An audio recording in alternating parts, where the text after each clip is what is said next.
நிறைய பெற்றோர்களுக்கு தங்களுடைய பிள்ளைகளை எந்த படிப்பு படிக்க வைக்கிறது, டாக்டரா படிக்க வைக்கிறதா, இன்ஜினியர் படிக்க வைக்கிறதா, அல்லது வேற எந்த துறையில அவங்கள ஆரம்பத்திலிருந்து எடுத்து வச்சோம்னா, ஏன்னா இப்ப இருக்கிற போட்டி உலகத்துல சாதாரண படிப்பு இருந்தா மட்டும் போராது அப்படின்னு பரவாயில்ல ஒரு அபிப்பிராயம் இருக்கு. எல்லாரும் ஸ்பெஷலைஸ் பண்ணி அதுல ஒரு முன்னேற்றம், அதுலதான் வாய்ப்புகளும் ஜாஸ்தியா இருக்கு. அப்படி பார்க்கும்போது அந்த படிப்பை பொறுத்து உத்தியோகம் அமையுது. சிலருக்கு என்னதான் படித்தாலும் தொழில் பண்ணுவதற்கு ஆர்வமா இருக்கு. சிலர் படிப்பை பாதியில விட்டு தொழில இறங்கி வெற்றியும் அடைகிறாங்க. அப்ப இந்த கல்வி, உத்தியோகம் அல்லது அவர்கள் சுய தொழில், இந்த மூணுக்கும் எந்தெந்த ஜாதகத்துல எந்தெந்த இடங்கள் நமக்கு பார்த்தா நம்ம தெரிஞ்சுக்கலாம், இதை பற்றி சொல்லுங்க. அதாவது இதுல முக்கியமான ஒரு விஷயம், ஒருத்தருடைய ஜனன ஜாதகத்துல லக்னத்துக்கு 2ஆம் இடம் அப்படின்னு சொல்ற இடம் இந்த கல்விக்கு உண்டான ஸ்தானம். அவர் படிப்பாரா படிக்க மாட்டாரான்றதுல அந்த 2வது இடத்தை வச்சு நம்ம தீர்மானம் பண்ணிடலாம். முதல் பாயிண்ட்.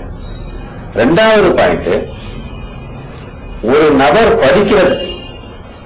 படிக்கிறதுக்கு அவருக்கு இருக்கக்கூடிய முக்கியமான அந்த குணம், அந்த படிக்கணும் அப்படின்ற அந்த குணம், அவருக்கு அந்த குணத்தை கொடுக்கறது எதுனா குரு. இந்த குரு தன்மை இருந்தா தான் அவருக்கு படிக்கணும் அப்படின்ற அந்த ஆர்வமே வரும். சரி, படிக்கிறதுன்றதுல 2 வேலை இருக்கு. படிச்சுட்டு உடனே அதை மறந்துடுறது, இல்ல படிச்சுட்டு அதுல இருந்து ரொம்ப ஞாபகமா வச்சுக்கிறது. அது மட்டும் இல்ல, அந்த படிச்ச விஷயத்தை சீர்தூக்கி பார்த்து இன்னும் அதுல டெவலப் ஆகி போறது. இந்த மாதிரி 3 விதமான வகைகள் இருக்கு. அப்ப இந்த படிக்கிற விஷயத்தினுடைய அந்த ஆர்வத்தை தூண்டுறது குரு, சப்போர்ட் பண்றது.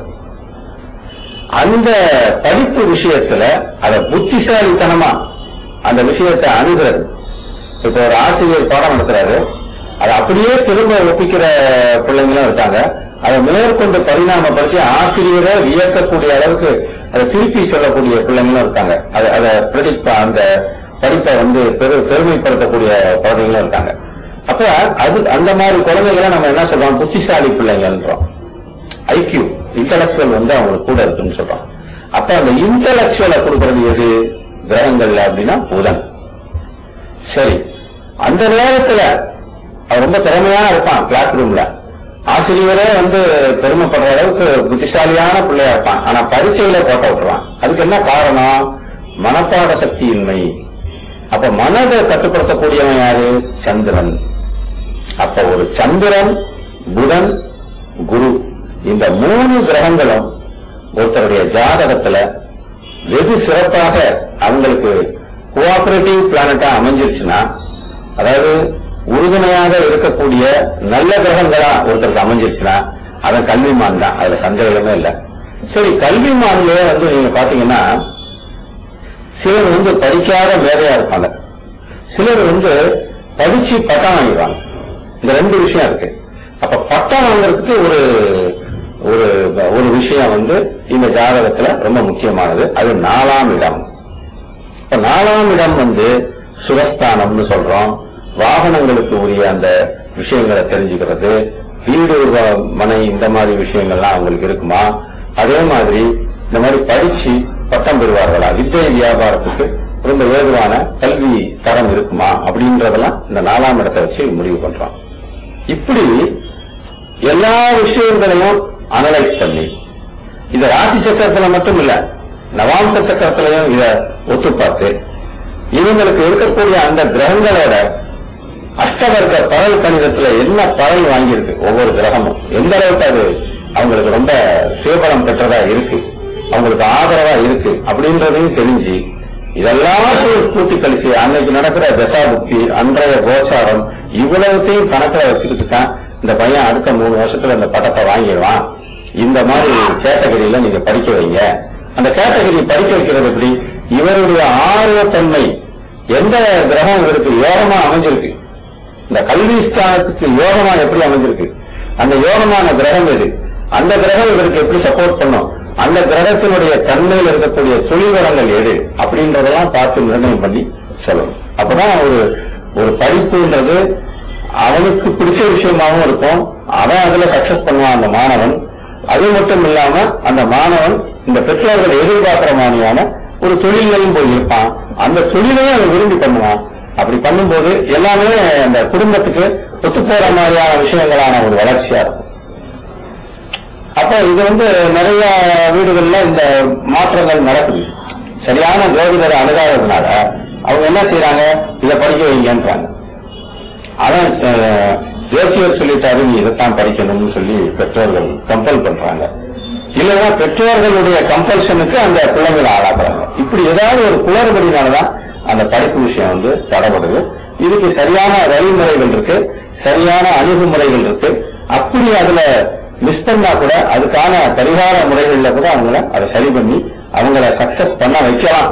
அதாவது ஜோசியத்தை போனோம்னா அவங்க என்ன சொல்றாங்கன்னா, உனக்கு செவ்வாய் தோஷம் இருக்கு, அல்லது புத்திர தோஷம் இருக்கு, சர்ப்ப தோஷம் இருக்கு, மாங்கல்ய தோஷம் இருக்கு, அல்லது இன்னொன்று கூட சொல்றாங்க பித்ரு தோஷம் இருக்கு அப்படின்னு. இந்த தோஷங்களை பத்தி சுருக்கமா உங்களோட அபிப்பிராயம் என்ன? அதில் முக்கியமாக எந்த தோஷத்திற்கு நம்ம அதிகமாக சிரத்தை எடுத்து அதற்கு எதுவும் பரிகாரம் பண்ண வேண்டிய இருந்தா அது எந்த மாதிரியான தோஷங்கள், அதை பத்தி உங்களுடைய நேயர்களுக்கு விளக்கமா சொல்லுங்க. அதாவது இப்ப நீங்க கேட்ட கேள்வி உண்மையில இப்போ கடந்த அந்த கலியுகத்துல பிறந்த அத்தனை பேருடைய ஜாதகங்கள்லையும் ஏதாவது ஒரு சின்ன தோஷம்னு ஒண்ணு இருக்கத்தான் செய்யுது. நிறைய தோஷங்கள் இருக்கு. தோஷங்கள் கிட்டத்தட்ட ஆயிரக்கணக்கான தோஷங்கள் இருக்கு. இதுல ரொம்ப அதிகமா எல்லாருக்கும் பிரபலமா தெரிஞ்ச தோஷங்கள்னு சொன்னா எல்லார் வாயிலையும் சொல்லக்கூடியது. இந்த ஜோதிட சாஸ்திரத்தை பத்தி ஆர்வமுள்ள அத்தனை கஸ்டமரும் பேசக்கூடிய ஒரு விஷயம் என்னன்னு கேட்டீங்கன்னா, சர்ப்பதோஷம், செவ்வாய் தோஷம், புத்திர தோஷம், மாங்கல்ய தோஷம், அப்புறம் இந்த பித்ரு தோஷம். இது மாதிரி இன்னும் நிறைய தோஷங்கள் இருக்கு. முட்டு தோஷம், கைவலிந்த தோஷம், பாலாரிஷ்ட தோஷம் அப்படின்னு நிறைய தோஷங்கள் போயிட்டே இருக்கு. அப்போ இந்த தோஷங்கள்ல இப்ப உதாரணமா இந்த பாலாரிஷ்ட தோஷத்துல இருந்து ஆரம்பிக்கிறேன் நான். பாலாரிஷ்ட தோஷம் அப்படின்னா என்ன? ஒரு குழந்தை பிறந்து 12 வயதுக்குள்ள சில கண்டங்களை, அந்த அரிஷ்டங்களை அந்த குழந்தை சந்திக்க வேண்டியிருக்கும். 12 வயசுக்குள்ள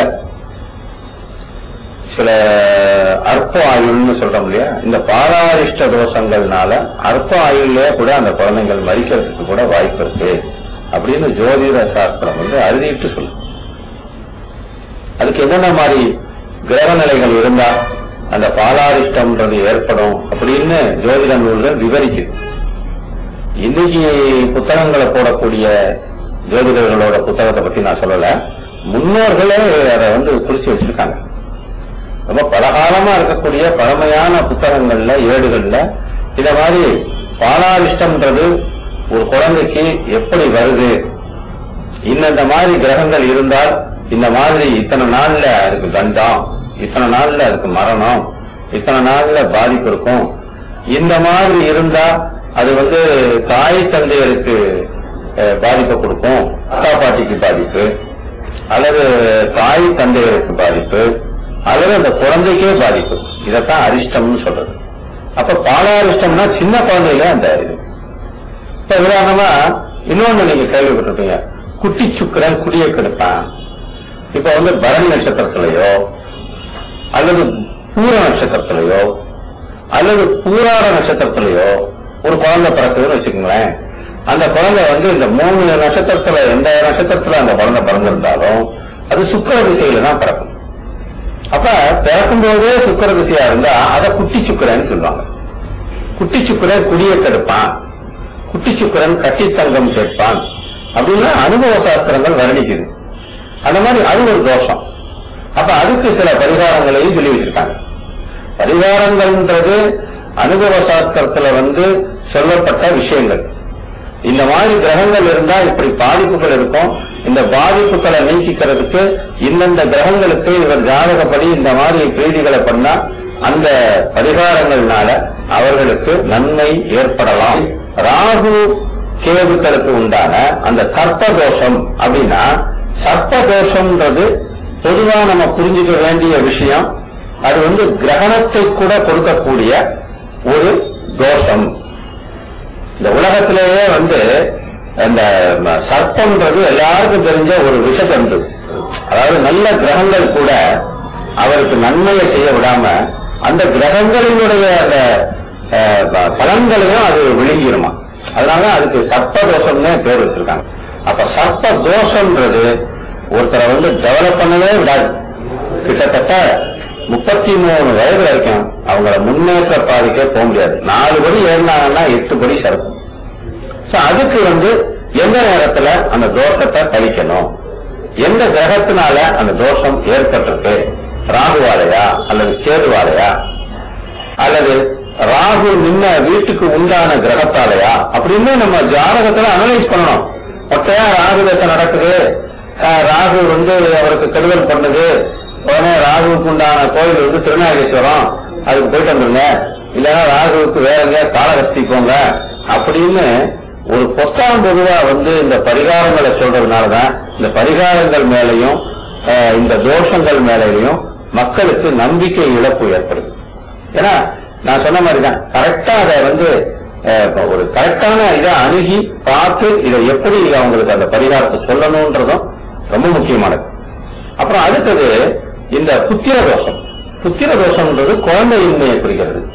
இந்த குழந்தையின்மையை குறிக்கும் பொழுது புத்திர தோஷத்தை பார்க்கும்போது வெறும் பரிகாரம் மட்டுமே போதாது. முதல்ல இவங்க 2 பேர் ஜாதகத்தையும் என்ன பண்றாங்க, இன்னைக்கு நடைமுறையில் இருக்கக்கூடிய அந்த திருமண விஷயங்கள் என்ன நடக்குது, நட்சத்திர பொருத்தத்தை மட்டும் பார்க்கணும்.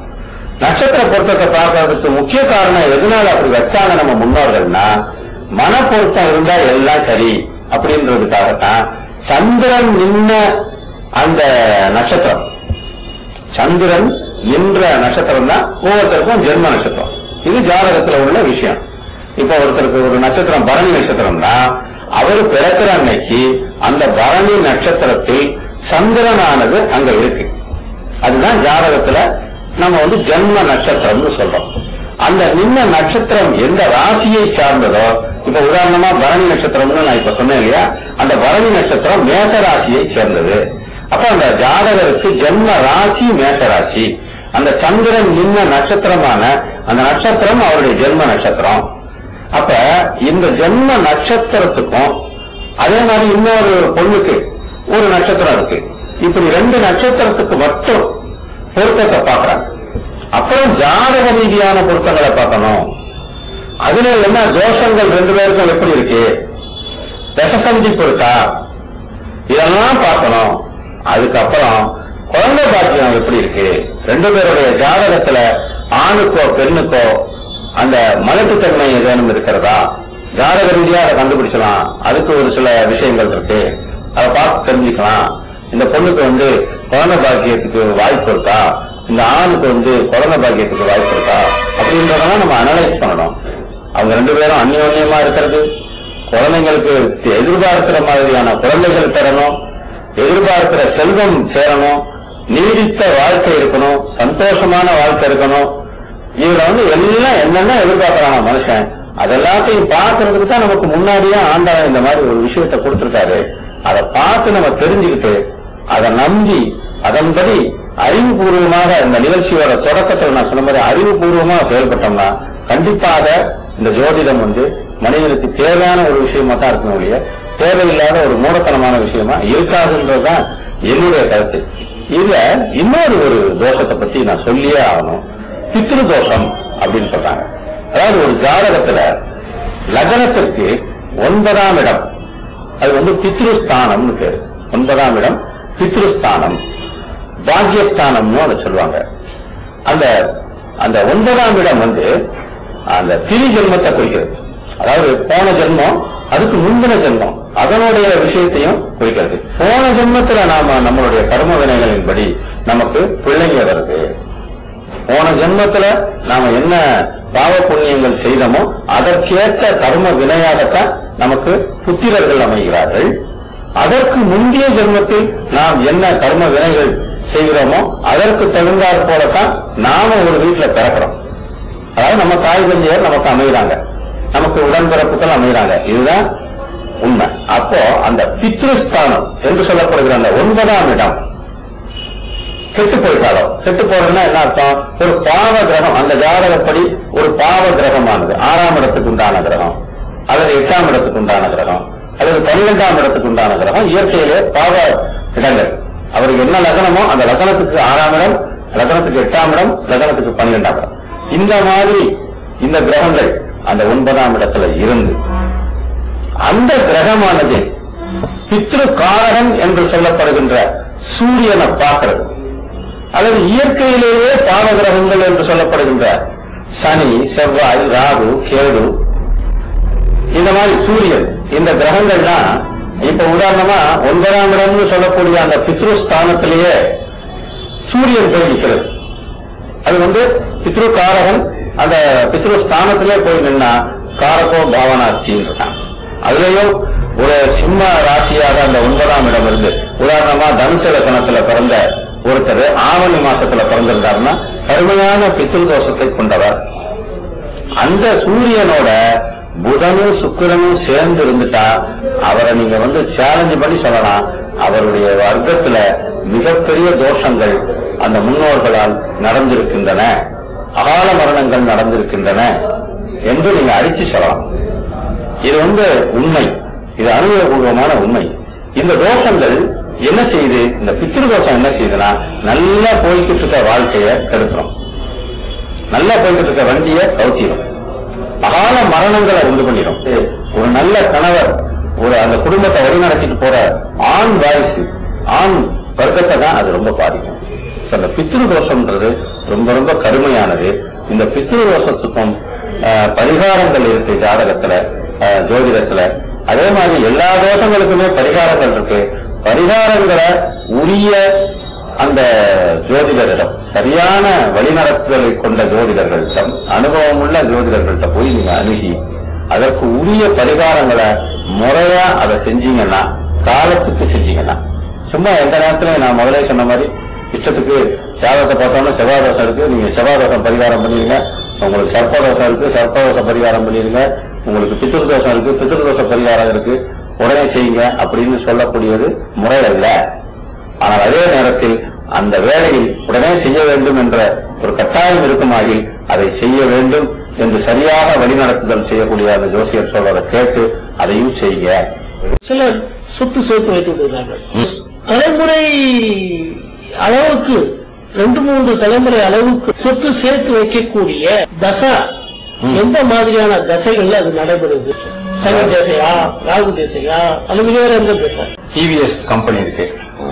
அந்த கம்பெனியினுடைய அந்த டிவிஎஸ் ஐயங்கார் ஆரம்பிச்சு வச்ச முதல்ல அவங்க டிரான்ஸ்போர்ட் ஆரம்பிச்சாரு, அப்புறமா டிரான்ஸ்போர்ட் பண்ணாரு. இன்னைக்கு உலகம் முழுக்க இந்த மாதிரி எத்தனையோ உதாரணங்கள் இருக்கு. அவங்க எல்லாம் இன்னைக்கு அவங்களுடைய ஒரு 4வது தலைமுறை இன்னைக்கும் அந்த சொத்துக்களை பரிபாலனம் பண்றாங்க. மேலும் இறுதியா இது ஒரு நல்ல கேள்வி. ஏன்னா ஒரு சில இடங்கள்ல பாத்தீங்கன்னா அப்பா சேர்த்து வச்சிருப்பாரு, மகன் கம்ப்ளீட்டா அழிச்சிருவான், அடுத்து பேரனுக்கு இருக்காது, ஒண்ணுமே இருக்காது, அவன் உழைச்சுதான் வாழணும்ன்ற விதி.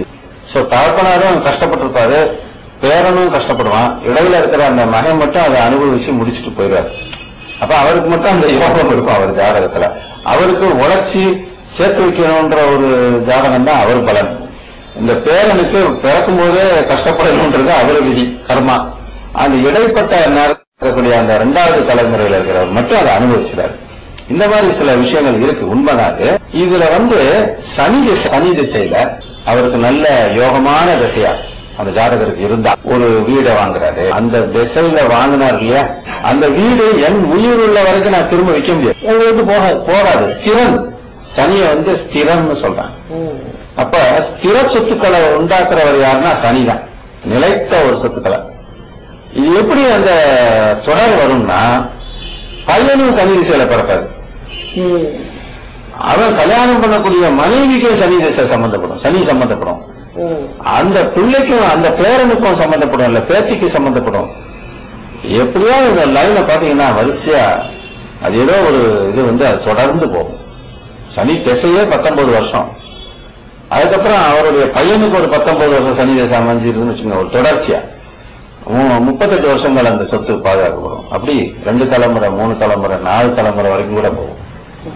4வது தலைமுறையில அந்த பிரேக் விழும்போது அந்த ஒரே தலைமுறையில அத்தனை கோடி சொத்தும் கூட காணாம போயிடும். இல்லாத ஜீரோ கூட பெரிய பல கோடி ரூபாய் உருவாகிறதுக்கு உண்டான யோக பாவமும் அந்த தலைமுறைக்கு வருவதுண்டு. எல்லாமே திசையை வச்சுதான், அந்த ஜனன ஜாதகத்தினுடைய யோக பாவங்களை வச்சுதான். கேரள ஜோதிடர்கள் அல்லது கேரள ஜோதிடத்தில் மாந்தி என்பதற்கு முக்கியத்துவம் கொடுத்து நம்மளும் நம்ம ஜாதக கட்டங்களை பாக்குறோம். நம்ம கட்டத்துல மாந்தின்னு ஜோசியர் எழுதி கொடுக்குறாரு. சரி சரி. ஆனா பொதுவா நம்ம தமிழ்நாட்டை சேர்ந்த அதிகபட்சமாக இருக்கிற ஜோதிடர்கள் இந்த மாந்தியை பற்றி அவ்வளவு பேசுவதில்லை. சரி.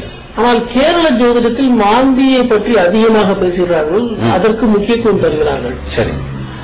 அது எந்த அளவுக்கு அது சரி அல்லது அது தேவையில்லாத? இந்த மாந்தி குறித்த கேள்வி ரொம்ப முக்கியமானது. அதாவது சூரியனோட மைந்தன் சனி. சூரியனுக்கு 2 மகன்கள் மொத்தம். ஒருத்தர் யமன், இன்னொருத்தர் சனி. இந்த சனியினுடைய மகன் தான் மாந்தி அப்படின்னு புராண வாயிலாக சில கதைகள் மூலமா சொல்ல. இந்த சனியும் மாந்தியும் ஒருத்தர் ஜாதகத்துல 8ஆம் இடத்துல இருந்தா அவருக்கு ஆயுள், அவருடைய ஆயுள அற்பாயுளா அல்லது மத்தியமாயுளான்னு தான் நிர்ணயம் பண்ணாங்க. அதாவது சேர்ந்தோ தனித்தோ 8வது இடத்துல மாந்தி சனி சம்பந்தப்பட்டாங்க. இதோட அஷ்டமாதிபதியும் சேர்ந்தாச்சுன்னு சொன்னா மாரக ஸ்தானாதிபதிகளும் சேர்ந்திருந்தா மரணத்தை பத்தின ஒரு விஷயத்தை இப்ப நான் முதல்ல சொன்னேன் இல்லையா, ஒரு கேள்விக்கு மரணத்தை நிச்சயம் பண்ணலாமான்னு மாந்தியை வச்சு ரொம்ப துல்லியமா நிர்ணயம். சனி மாந்தி தான் அதுக்கு ரொம்ப முக்கியமான கிரகங்கள். இந்த மாந்தி கிரகம் மாந்திரீகம்னு கேள்விப்பட்டிருக்கீங்க. மாந்திரீகம் அப்படின்ற ஒரு வார்த்தை, அதாவது மந்திரவாதிகள் உபயோகப்படுத்தக்கூடிய ஒரு வார்த்தை. இந்த மாந்திரீகம் அப்படின்ற ஒரு அந்த விஷயத்துக்கு இந்த மாந்தி கிரகம் தான் துணை போகுது. இந்த மாந்தி கிரகத்திலிருந்து வரக்கூடிய ரேடியேஷன்ஸ் தான் அந்த மந்திரங்களுக்கு உண்டான சக்திகளை கொடுக்குது அப்படின்றது கேரளாவினுடைய முழு நம்பிக்கை. அதனாலதான் மாந்திரீக விஷயங்களுக்கு நம்ம தமிழ்நாட்டில் இருக்கக்கூடிய அத்தனை மாந்திரீகர்களுமே கேரளாவில் போய் படிச்சு வர்றதுக்கு மூல காரணமே அதான். இன்னும் உலகம் முழுக்க இருக்கக்கூடிய மாந்திரீகர்களுக்கெல்லாம் தலையாய இடமே கேரளா தான். அதாவது நம்ம இந்தியாவை பொறுத்த வரைக்கும் இருக்கக்கூடிய ஒரு டேட்டா. உலகத்துல சில இடங்கள்லாம் நிறைய இருக்கு இந்த மாதிரி மந்திர சம்பந்தப்பட்ட விஷயம்லாம். அதுக்கான அந்த மூலாதார கிரகமான மாந்தின்ற கிரகம் ஒரு சாயா கிரகம், ராகு கேதுவை போல ஒரு ஷேடோ பிளானட். அதுக்கும் காலம் தான் கொடுத்திருக்காங்களே ஒழிய கிரக அந்தஸ்து கொடுக்கும். இப்ப 7 கிழமைகள் இருக்கு. ஞாயிற்றுக்கிழமை சூரியனுக்குள்ளது, திங்கட்கிழமை சந்திரனுக்குள்ளது, செவ்வாய்க்கிழமை செவ்வாய்க்குள்ளது, புதன்கிழமை புதனுக்குள்ளது, வியாழக்கிழமை குருவுக்குள்ளது, வெள்ளிக்கிழமை சுக்கிரனுக்குள்ளது, சனிக்கிழமை சனிக்குள்ளது. இந்த 7 கிரகம் தான் சொல்லியிருக்கு. ராகுவுக்கு உண்டான நாள் கிடையாது, கேதுவுக்கு உண்டான நாள் கிடையாது, மாந்திக்கு உண்டான நாள். இப்ப மாந்தின்றது ஒரு நாள்ல 1.5 மணி நேரம், ஒரு நாள்ல ஏதோ ஒரு வேலையில. இப்ப ராகு காலம்ன்றது இப்ப உதாரணமா இப்ப செவ்வாய்க்கிழமை எல்லாருக்கும் ராகு காலம் தெரியும். மத்தியானம் 3 to 4:30, அதாவது 3 மணிக்கு அந்த ராகு காலமானது ஆரம்பித்து 4:30 மணி அளவில முடிந்து விடும். இதுதான் ராகுவோட காலம். அது மாதிரி கேதுவுக்கும் ஒரு காலம் இருக்கு, அதை யமகண்டம்னு குறிச்சிருப்பாங்க கேலண்டர்ல. அது மாதிரி இந்த மாந்தின்றதும் ஒரு டைம்ல உதிக்கும் மறையும். அந்த நேரத்தை மாந்தி வேலைன்னு சொல்லுவோம். இந்த மாந்தி வேலையில என்னென்ன செய்யலாம் என்னென்ன செய்யக்கூடாதுன்னா சில விஷயங்கள் இருக்கு. ஏன்னா அது ரொம்ப முக்கியமான ஒரு டைம். அதுல மாந்திரீகம் செய்வதற்கு உகந்த நேரம். அதுல பகல்ல மாந்தி உதிக்கிறதுக்கு ஒரு விதமான மாந்திரீக விஷயங்கள் இருக்கு, இரவுல மாந்தி உதிக்கிறதுக்கு ஒரு விதமான மாந்திரீக விஷயங்கள் இருக்கு. ஏன்னா காலத்தையே 3 பிரிச்சிருக்காங்க, தேவ காலம் அசுர காலம்னு பிரிச்சிருக்காங்க. எப்பவுமே காலை வேலையில செய்யற விஷயங்கள்லாம் பாசிட்டிவான எனர்ஜியை கொடுக்கும், அதனால அது தேவ காலம்னு சொல்றோம். மத்தியானத்துல செய்யக்கூடிய காரியங்கள் பிதிர்காரியங்கள், முன்னோர்களுக்கு அந்த பிண்டம் படைக்கிறது, திதி கொடுக்கிறது, திதி கர்மா போன்ற விஷயங்களுக்கெல்லாம் மதியம் உச்சி வேலை.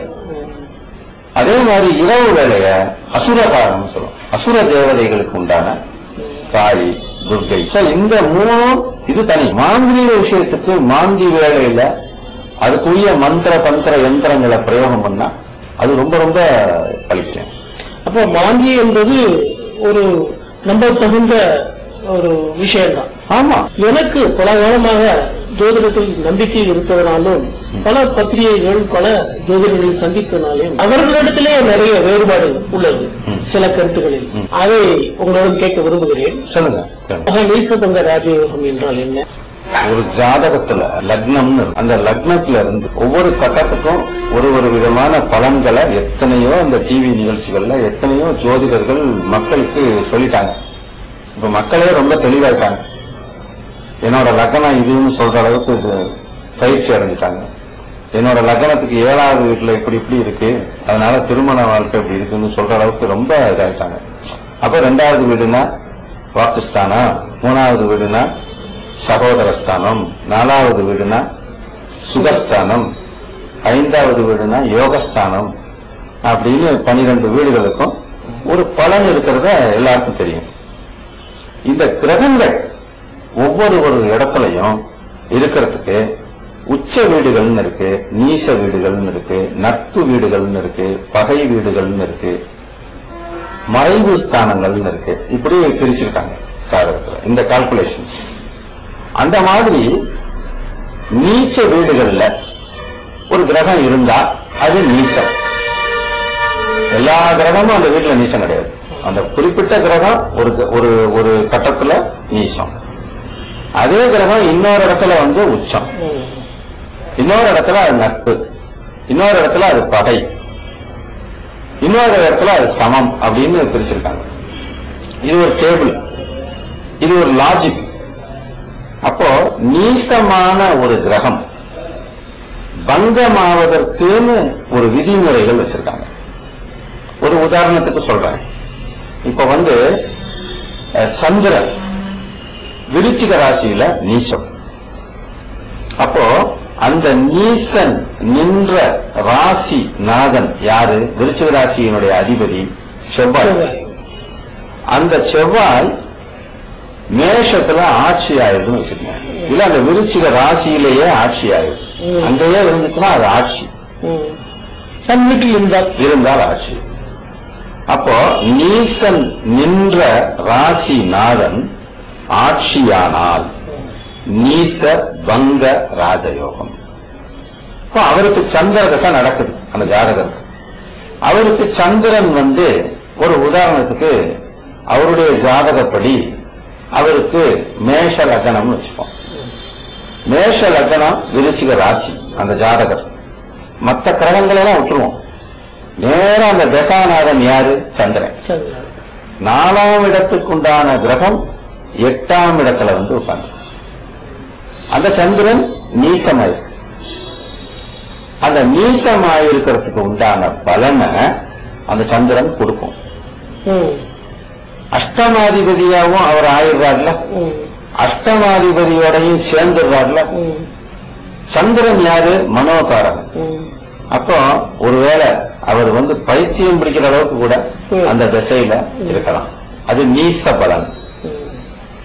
அப்ப சந்திர திசையில செவ்வாய் புக்தியில இந்த பைத்தியம் பிடிச்ச ஒரு விஷயத்துக்கு ஒரு டாக்டர் பார்த்து இவருக்கு அறுவை சிகிச்சை ஏன்னா செவ்வாய் சம்மந்தப்பட்டாங்க அறுத்து ஆகணும்ன்றான். தலையில இவரை ஓபன் பண்ணி இவர் மூளையில தான் பாதிச்சிருக்குன்னா அவருக்கு பிரச்சனை மனம்ன்றத அவர் மெடிக்கலா கண்டுபிடிக்க முடியாது.